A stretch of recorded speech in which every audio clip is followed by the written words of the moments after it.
Welcome to the Sex and Space YouTube channel. We're about to show you a full video version of one of our awesome podcast interviews. You can check out the regular audio pod on all platforms where amazing podcasts are found. Be sure to hit us up with a like and subscribe, check out the socials for more content, and visit sexandspace.com to buy our book and our merch. All links are in the video description below. Without further ado, let's get into the interview.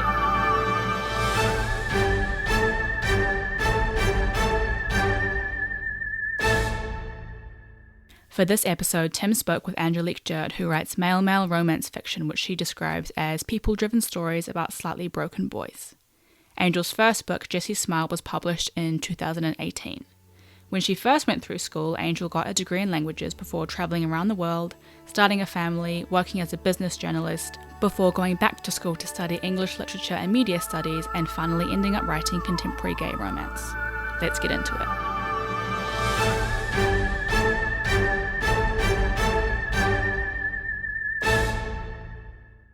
You're an author, and it's prolific. Yes. Since about 2018, is that right? Yes. Yeah? Yes, And 2018. majority of that output is a category which I didn't know existed. Male-on-male romance. Yes. Yeah? Yes. All of my books are male-male romance. Yeah. Yes. It's not all erotica, is it? Some of the stories are... I probably am not classed as erotica at all. Oh, okay. I do have steamy scenes, absolutely explicit steamy scenes, but I am considered a fairly tame author. Okay. And I actually get hammered in blog reviews regularly for not having enough steam. Okay.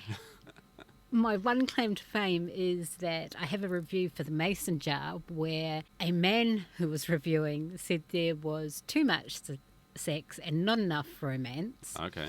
And he would have liked more romance and less sex. And the thing that's really funny about that is that the Mason Jar is my book with the least sex. Okay. So I hope he doesn't read any of the others. Yeah. Oh, right. Okay. I mean, yeah, I delved into it, and there was plenty for me as a straight man, in his 40s. But I thought for a starter, for a starting off jumping in point into the category, I didn't find anything. My books tend to be quite vanilla. Yeah. Pet Me is probably the least vanilla. Okay. But they tend to be vanilla and fairly tame for the genre. Yeah. Yeah. I mean, the broad range of themes, I suppose, or at least that I picked up on. And yeah, Pet Me is the one that features kink, mild kink. Is that mild kink? Yeah. It's the first book in a series about a group of men. It revolves around a sex store. Mm-hmm. So there's two groups. There's the owner of the sex store and his friends, and there's a group of younger men who start out as customers, and then various pairings are made. So Pet Me is about a young man who is very, very shy and interested in pet play. And he actually becomes the love interest for the owner of the store. Yeah. Yeah, that was what I was picking up on the snippet that I had. It was like a lot of the sort of, safe introduction into that world, I guess. I guess that's part of what I try to do. Yeah. I like, there's that old thing about write what you want to read. And, I'm like most people. I enjoy a good steamy scene as much as anybody else. Yeah. But I like stories, whether it's books or movies or anything really, where we get to know more than just that surface part. So I'm really not interested in what they look like and what clothes they wear and what job they have, and then suddenly they're in bed.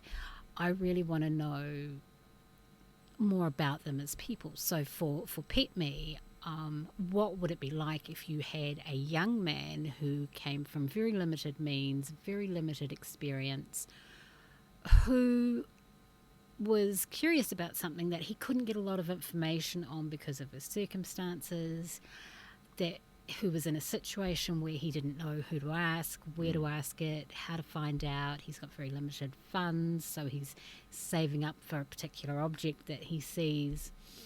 And he suddenly gets thrown into this world where somebody says, actually, I can take care of you and I can help you explore this. What would that look like? You know, how would that be? Yeah.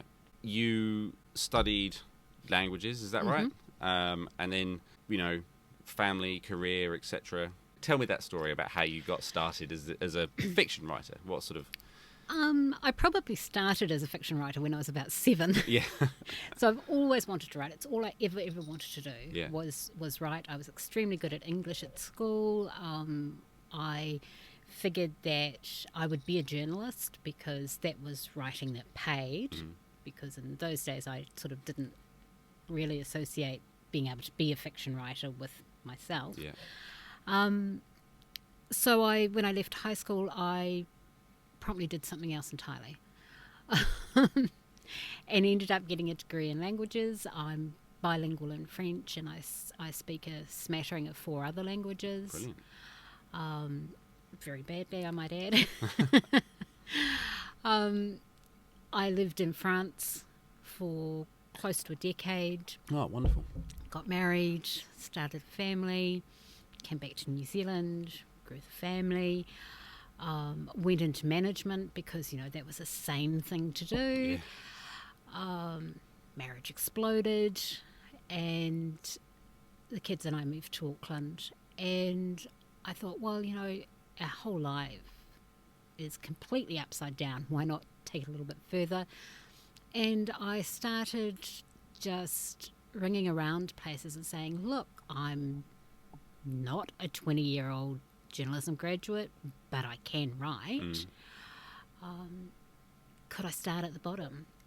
And an ag newspaper took me on. Oh, yeah. And I started out as a junior reporter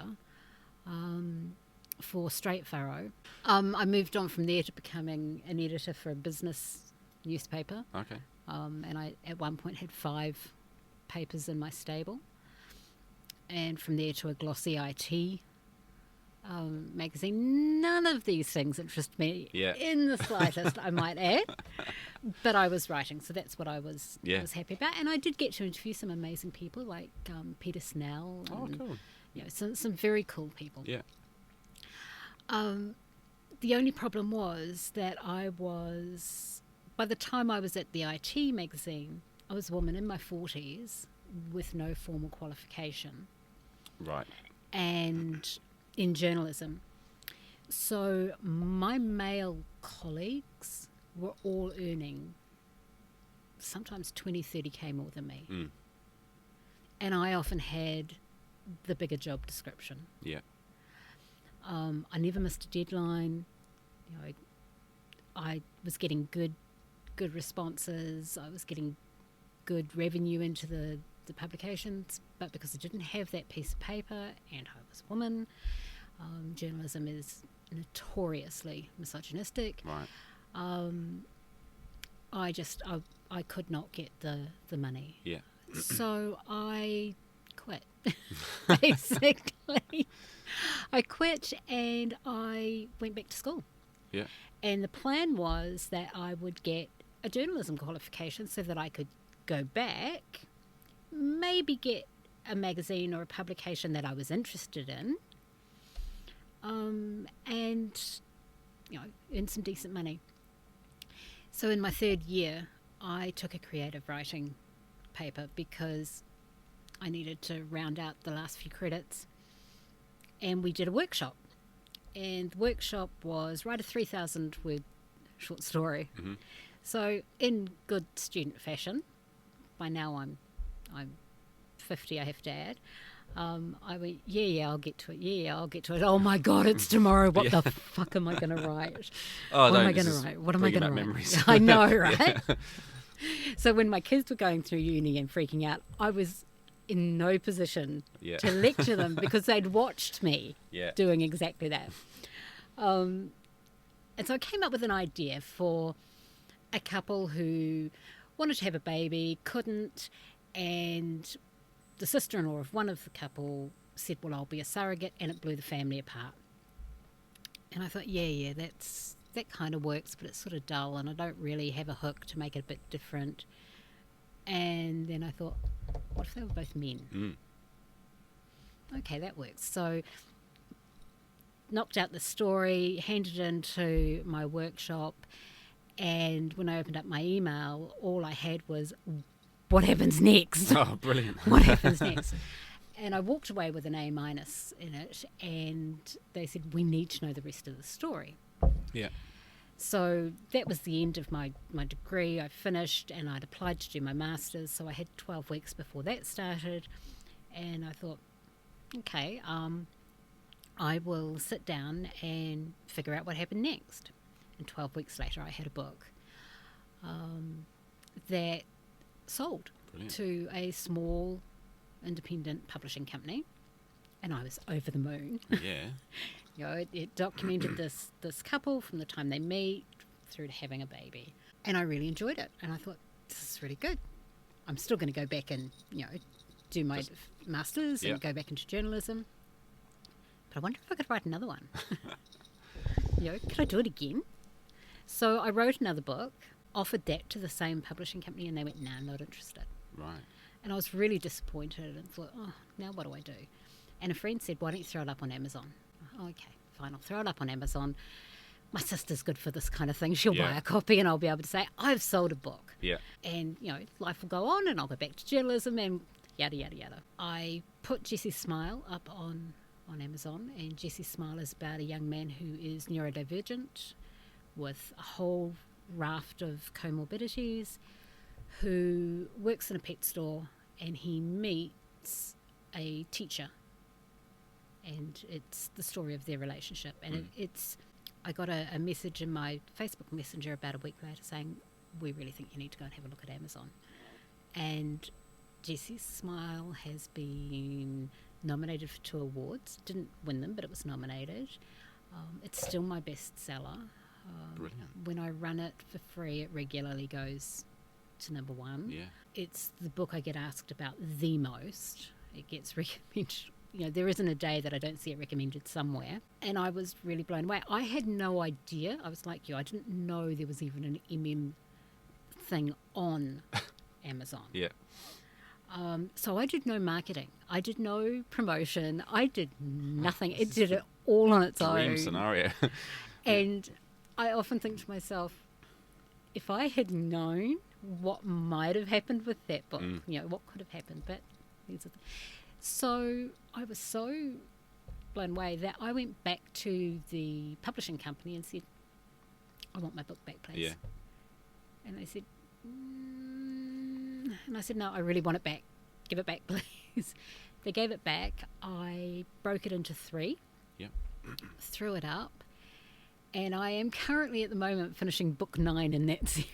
Oh, okay. Which series is that one? So that is Sandcap. So one of the things, because it was so accidental, Yeah. you know, I mean, by the time I had the first 3 Sandcaps up, and I was well into my master's by then, I was pretty sure I wasn't coming back to journalism. This was, you know, I'd found my home. It never occurred to me to use a pen name. Oh. And most email writers do, for a lot of very obvious reasons. You know, a lot of people can't safely tell their families or their communities that that's what they do. Right, yeah. I am extraordinarily privileged in that I can. There's a few people in my network who are a bit uncomfortable about it, but on the whole, nobody cares. My family are hugely supportive. My kids are amazing cheerleaders. My sister will go, hi, I'm Fiona. Do you want to buy my sister's books? Oh, brilliant. So I'm very lucky. Yeah. And one of the things that meant was, well, what do I do if I wanted to try some of the other sub-niches? Do I do them with a pen name in case... And then I thought, look, at this point, I'm just going to throw them all under my name. Yeah. So we were talking one afternoon, my editor and I, about doing a Christmas story. I thought, well, if you're going to do a Christmas story and you're going to do Santa, what if you really played with it? And what if Santa wasn't the way we imagine him? What if you made it hot as fuck? Yeah. Absolutely, you know, porn star material. And then threw in this geeky little computer tech, what could happen? What would that look like? Naughty and Nice is like the corniest title on the planet. But the series does really well. So we ended up with Naughty and Nice, who is Christmas, obviously. Blossoms and Bows, which is the Cupid who's in charge of Valentine's Day. Oh, yes. Yeah. Who is extremely high-strung and a virgin. So we've got this Faye who's in charge of putting everybody together and has never been in love and never had sex. And is, so neurotic that throughout the series people are telling him off. Yeah. I guess there's something in there, isn't there, about you being a woman and writing this about authenticity, I suppose, and stuff like that. Is that something you've struggled against, or? That is a problem in the genre. The vast, vast majority of romance writers are women, and the vast majority of those women are straight. So I am pan, and I'm obviously a pet. Yeah. Apologies to the offspring should they be listening to this. They know that, but most of the women are straight white women. And we do get a lot of pushback, both from straight communities and from gay men. Women should not be writing to men. My response to that is that, men write women all the time. Absolutely, yeah. So can we just knock that off? That's just ridiculous. Men write women, some men write women badly. Some write them well. Some women write men badly. Some write them well. We're all hoping we're doing well. There is, it does happen that we get books in the genre where it's basically a heterosexual relationship and they've just made one of the guys a placeholder for the wife. And yes, that is problematic. I try my best not to do that. I know I have had a few people. I have several characters with long hair. That's because I happen to like long hair on men. My sons both have long hair. A lot of my male friends have long hair.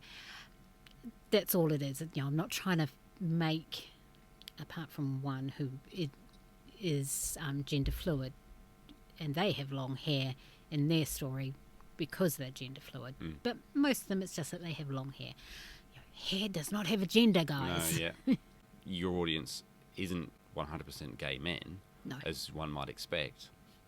There's a lot of people that enjoy your work, and a lot of them are female. I mean, how much do you actually know about your audience, or how much are you targeting them? In general terms, for the audience, the vast majority, probably 80% of the audience in general, is straight women. Yeah. The remaining 20% is split between gay men and generally queer people of various identities.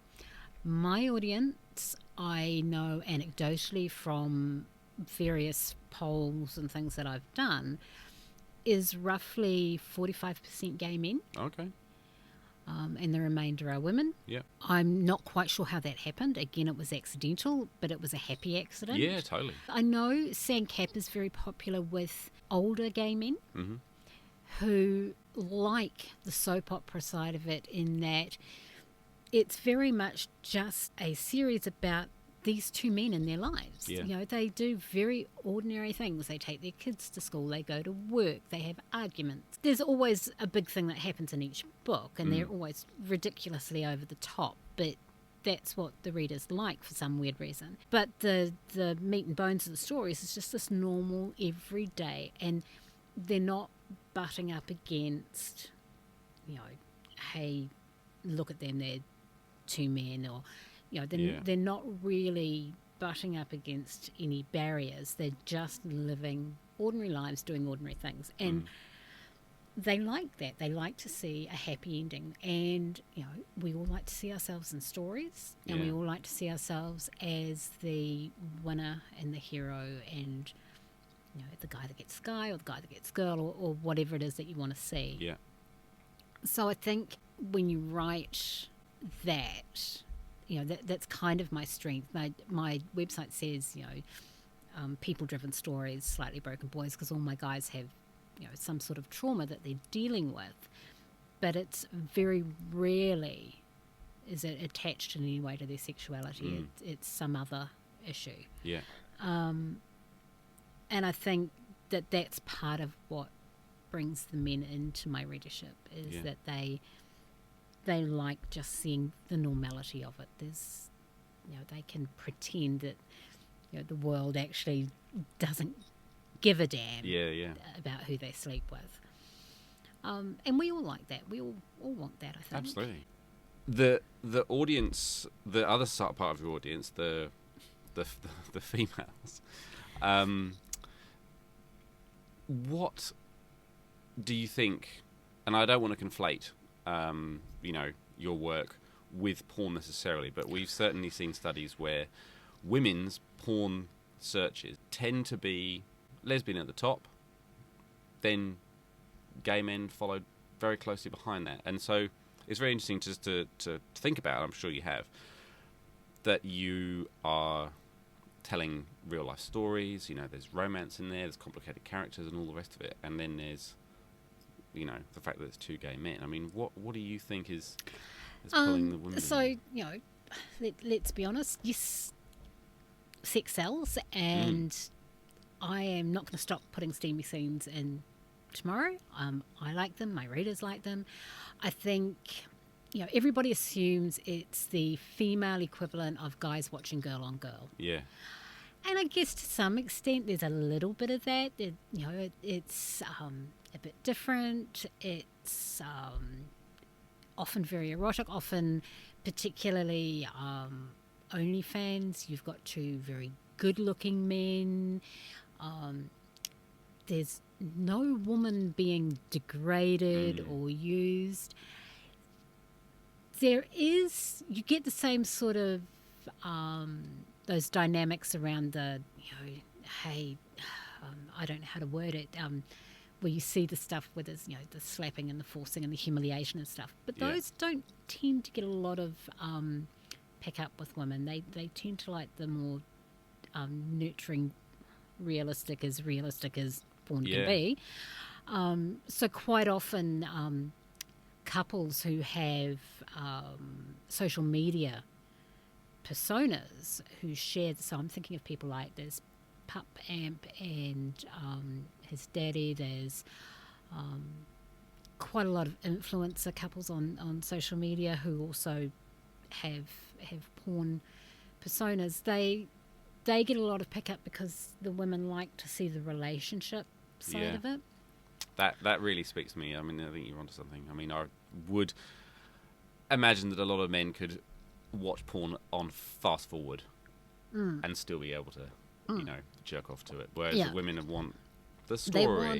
They do. They want the story in that. And there is, yes, there's absolutely objectification, and there's absolutely, hey, look, I'm horny and I want to get off and I would rather watch this. And there is absolutely nothing wrong with that. Certainly no shade from me. I think that people get uptight about it because it's women. Yeah. Now, one question that we talk about a lot, I think it's interesting to ask each guest, is just about their own sort of sex education.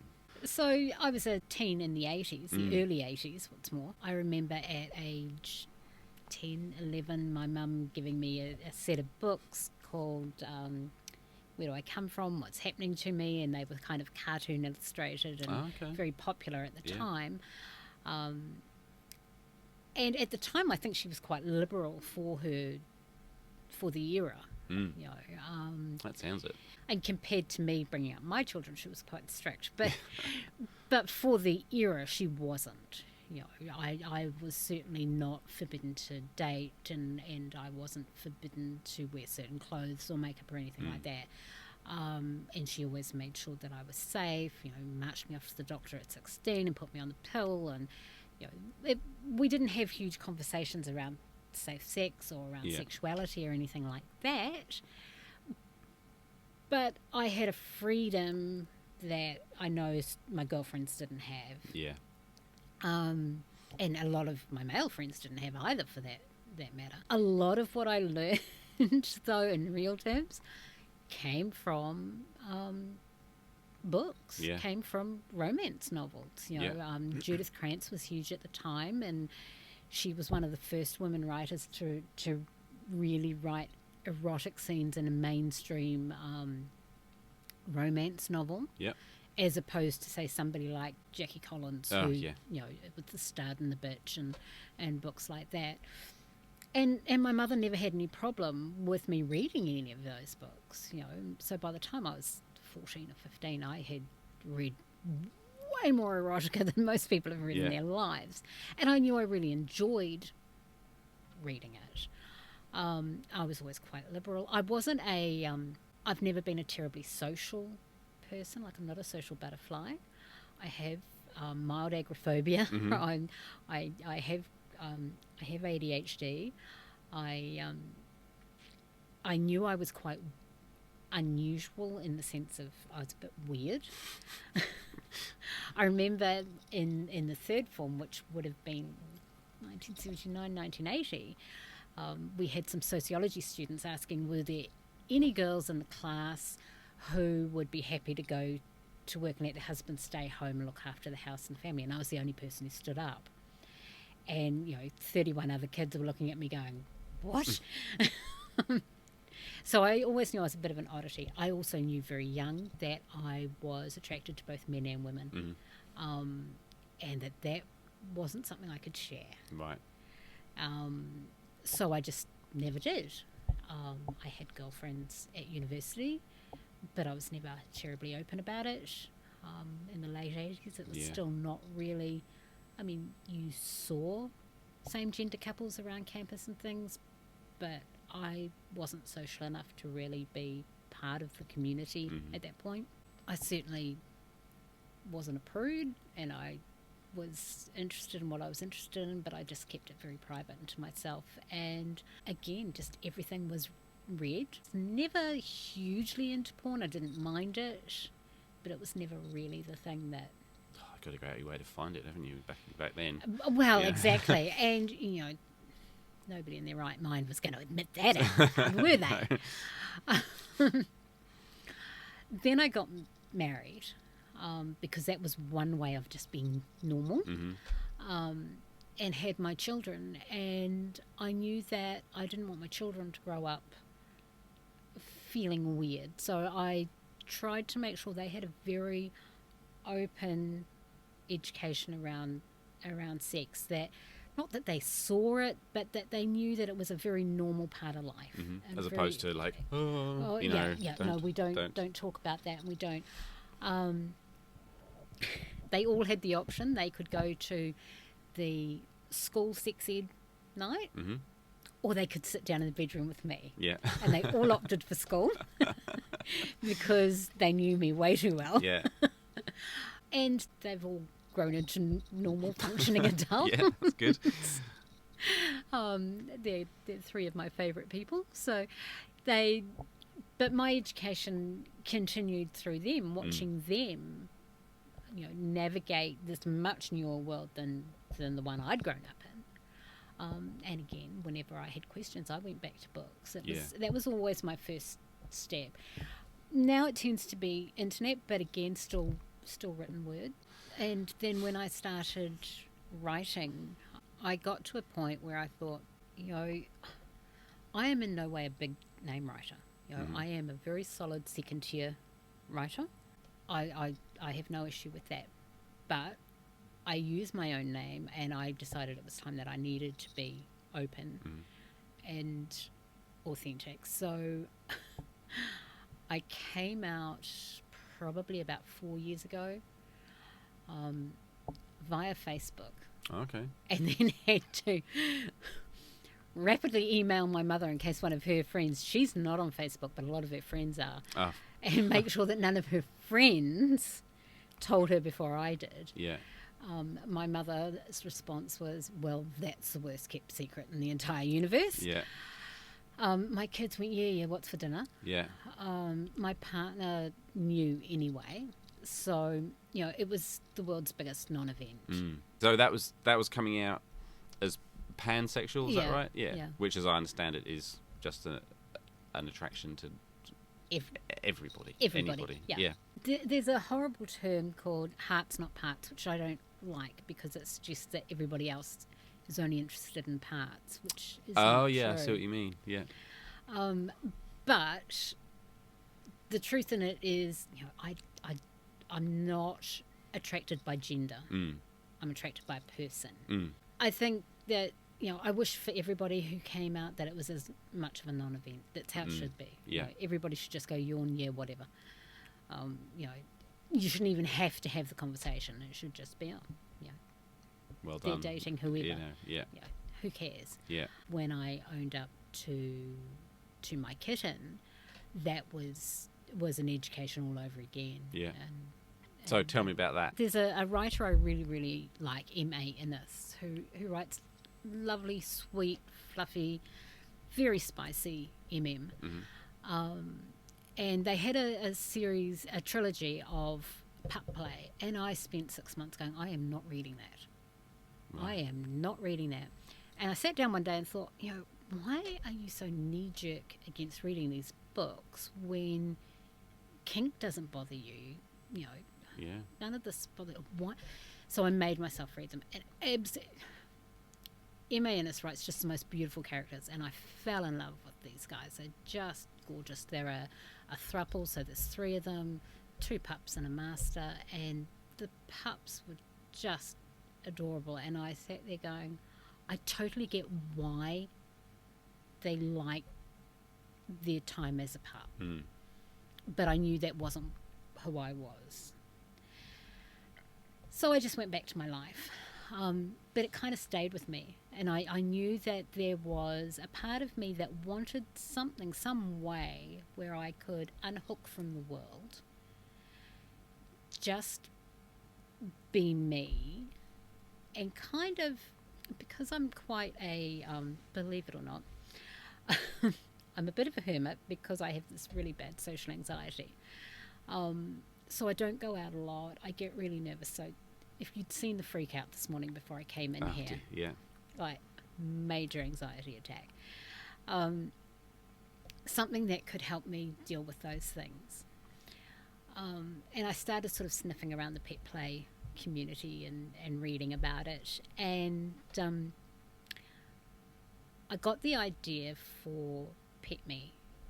And Bailey and Pet Me is into pony play, and in particular unicorn pony play. And by the time I'd finished that, I'd sort of written through some of my questions in my head around pet play, but I knew it still wasn't me. And one day I have 2 Tonkinese, and I was talking to my Tonkinese, and somebody made a throwaway comment about, God, you'd be a cat if you could. And I went, actually... Yeah, there it is. There it is. And I didn't say anything until my editor came over from Australia, and I said to her, I think I'm kitten. And she said, yeah, I think you're a kitten too. And we went out and bought my first set of ears, and I've never taken them off. Brilliant. And to my children and my mother's eternal embarrassment, I wear them everywhere. Yeah. So I never go anywhere without ears or a collar. If I get really freaked out like I did this morning, I just let my kitten take over. Yeah. So I always wear my ears and my collar. I have fingerless mitts that have toe beans. Oh, yeah. And I have a human-sized cat bed, which is just a massive bean bag with 2,000 litres of beans in it. That's lovely, yeah. It is. People always give me the side eye, and then I go, just go and lie on that Just for a come minute. on. I know. And 5 minutes later, they're like, oh my God, where did you get it? And you put it in the sun. Yeah. And if I'm having a really stressful day, or if I'm having a really bad mental health day, if my anxiety is playing up, I go and crawl on to the bed with a book, and usually my cats join me, and within minutes everybody's sound asleep in the sun. Yeah. And if I'm really lucky, someone will come and scratch my ears or my tummy and bring me a glass of milk and a chocolate biscuit. Yeah. And it's wonderful. For that amount of time, I don't have to deal with writing, with taxes, with family problems, with anything, because Angel's left. Yeah. Kitten's in residence, and she doesn't have to do any of those things. Yeah. Because famously cats don't deal with anything. Do Exactly. They? Yeah. But once I get up off the Yeah. the cat bed, well, then I'm usually ready to deal with whatever the problem was. Yeah. And that's basically what happens when people want to be a little or a pet or whatever. They need to unlock from those stresses and just be able to put them aside for half an hour sometimes. Yeah. Is all you need. Yeah. If I took my collar and ears off, I would not have left the house this morning. I would have phoned you. Yeah. And I was lying in bed at 6 o'clock this morning going, I wonder if I can phone. Wonder how I can get out of it. Yeah. And I was going through a list. And I messaged my editor and told her, and she said, oh, for God's sake, go and put your ears on. So, I did that, and then I was able to take the next step and the next step and the next step. For me, I don't care. People do a double take and they go, why is she wearing ears? I mean, they suit you, so, And I don't care. That doesn't bother me. But if I was walking down the street and they went, why is her hair that funny colour? And I didn't have my ears on, I'd go home and not leave the house again for a week. I see, right. But it does not bother me when I have my ears and collar on. Yeah. But without them, completely freaks me out. Yeah. So, circling back to your question about what I have learned since starting this, well, that's probably for me personally, the greatest thing that I've got out of my writing is that for the first time in my life, I can be 100% me. Are my anxieties gone? No. No. But I can cope with them, and I'm not keeping them privately locked away where nobody can see them. So the person that people meet now is me. It's not just this very small part of me. And I think it makes me a better writer. I think it's made me a better partner to my partner, and I think it makes me a better mother. I think it's been good for my children to see that you don't have to be 20, because they're all in, my two younger ones are in their 20s and my older one's in his 30s. You don't have to have it all sussed at 25. No way. You can be in your 50s and go, look at that. Look at that. I just wrote a bestseller. Yeah. Exactly. Yeah. I can change my career. I can suddenly turn into a kitten. Yeah. I can come out. I can do this thing here. I can travel. I can whatever. There's no set point in the road for any of it, and certainly not for things like your sexuality or your identification or anything like that. Yeah. Chop and change whenever you want. Yeah. This idea that we have to be us by the time we're 20, and that's us. Yeah. It has to go. That's terrifying, isn't it? Okie dokie. What have we got coming up? Anything coming up next you want to... I have Book 9 and Sandcaps coming out soon. Oh, yeah. Very soon. And then my next book is Tennessee Whiskey. All your books are available through your website, and they're all on... Oh, most of them on Amazon as well? They're all on Amazon. The Yeah. standalones are also available on Kobo and Nook and all of those places. Yeah. Awesome. But the series are all on Amazon. Brilliant. And you do social media? I do. Yeah. Yeah. Don't we all? We do. We do. I'm in all the usual places, and like I said, I'm the weirdo who didn't think to use a pen name. So it is you. All you do is, you look for me, and the downside of that is you do also get, doting mother pictures, and oh look, here's my cat. Yeah. Oh, that's fine. Right, let's wrap this up. Thanks absolutely heaps.